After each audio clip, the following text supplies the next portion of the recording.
Ano? Abiso saan? Meron tutuwing dito. Alam ng barangay. Di ba may one-side parking tayo? Sabi ng barangay, wala. Ha? Pirmado nila. Walang ano po. Walang one-side parking. Sila hindi nagpapunta dito sa amin. Ayun yung Makati. Ang tagal na po nito, sir. Kailan ka pa dito? Ha? Kailan ka pa dito? Since birth. Since birth? Inoperate ko na to. Wala talaga eh. Pangalawang punta ko na to eh.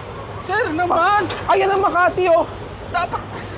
Asan po yung Makati? Ayan po, yung enforcer nila. Andyan po, yung public safety. Tapos sinelas mo din ang paso na kami. Tsaka mumura-murahin mo tao namin. Pasensya na po. Nabigla po kasi. Pag mumura-murahin nyo kami, Pasensya po. pasok nyo siya. Hindi po ganun. Dapat talian. Alisin na lang namin. Tatanggalin ko. Alisin na lang po. Kinakailangan tanggalin ko. Tatanggalin ko. Hindi po, wala Madali naman po. May 5 minuto nang lumagpas. Wala nga po na sinabi sa amin na gano'n eh. Wala pa po yung 5 minutes. Nanggaling nga kayo dun kanina. Nakita nyo na Ito kami. po, sa loob po kami, hindi po namin alam, sir. Pasensya Ang na 5 minutes, binibigay lang para lumabas kayo. Hindi po 5 minutes Wala simula nga po pagdating. nagsabi na- Walang magsasabi sa inyo. Hindi po, sir. Hindi po namin alam sa loob po kasi. Saka yung pagmumura nyo, pwede po kayo makasuhan ha. Pinapaalala ko lang kayo. Na high blood po kasi. Hindi sir. po ganun. Respeto, respeto. Respeto lang. Pasensya na po. Kahit senior, dapat may respeto tayo. Pasensya na, sir. Dapat naman may abiso. Hindi na kami 5 minutes. Binigyan na nga kayo. Hindi po kasi alam yung 5 minutes, sir. Sa totoo lang. Tanggal ko na. Hindi tinanggal mo, tapos pag alis namin, balik mo na lang, no? Hindi. Ito ko babalik. O, bakit kayo nandito? Nag-operate na ako dati dito. Ba't nyo binalik pa? Wala kami cover kayo dati. Nagluluha Gusto niyo- po sa loob. Isang taon na pong nakalipas. Kaya wala pong one-side parking dito. Galing po kami sa... Teka lang! Galing po kaming barangay. Kinonfirm namin kung may one-side parking. Wala. Sir, pasensya na po. Pasensya na rin po. Wala pong one-side parking dito. Yun lang po ang masasagot ko. Alisin na lang po, sir. Nasaan ang video? Alin, sir? May video po kami. Gano'ng katagal tong walang driver? Pag ito po, napatunayan ko na lumagpas po kayo ng 5 minuto na wala po kayo dyan. Itutuo ko. Pero, pag nakita ko sa video na may tao within 5 minutes, bibitawan ko. Pero pag wala, papatuloy ko po to, ha? Nagluluto po kasi sa loob. Tignan Wala nyo. po kasi may So, wala iba. talagang tao. Hindi po.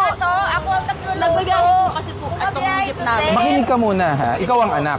So, sa tingin ko, mas makakaintindi ka. Sige po. Hindi tinitimbrehan at hindi po kayo sinasabi na, tao po, illegal parking po kayo, itotow na po kayo. Hindi po ganun. Pag dumating po ang enforcer, bibidyohan po yan. Within 5 minutes, pag lumabas ang driver, sige, pagbibigyan, titikitan. Pag hindi lumabas, itotow po yan. Saka, pangalawa, last year po, inoperate na namin to. Same, dahil may reklamo po sa inyo dito. Sinabi ng barangay, wala pong one-side parking dito. Galing po kami barangay, 3 beses na po kami nagbe-verify sa barangay. 3 beses na. Dito noon wala kami dito. Baka wala po kayo, hindi kayo na-tsempuan. Baka bumiyahe. Pero, Nasa Laguna po at nasa wala po tayo. Hindi naman natin pwedeng piliin kung sino. sa amin talaga. Pasensya na po, sir. Hindi sinabi ng Pasok nyo na. Sige na. Papasok ko ha. Ano na ako, nahingi na. Mamatay na ako dito, okay na ako. Ayun ako, hindi po ganun. Tiri ko na ako dito, okay na ako. Alisin na lang namin. Okay na ako, mamatay. Alisin na lang. Para sa ganun. Patakin yung jeep ko, patay ako dun sa ibang yung jeep ko. Patakin yung jeep. Kaya matagal po talaga. 6 Wala naman kayo eh. Ano po dyan? Wala naman kayong tao eh. 7 minutes nga oh. Oh. Tapos may another po dito. Sinabi nila po talaga. Dumating po. Forward ko na ha. Ano mo, lahat oh. Videoan na nga buong kalsado mo eh. Kaya alisin na. Huwag niyo papaandar eh. Makakadisgrasya kayo. Makakadisgrasya kayo. Pwede po. Alisin na lang po. Pwede. Pag pinagbigyan ko yung lahat, magrereklamo. Magrereklamo yung mga natona.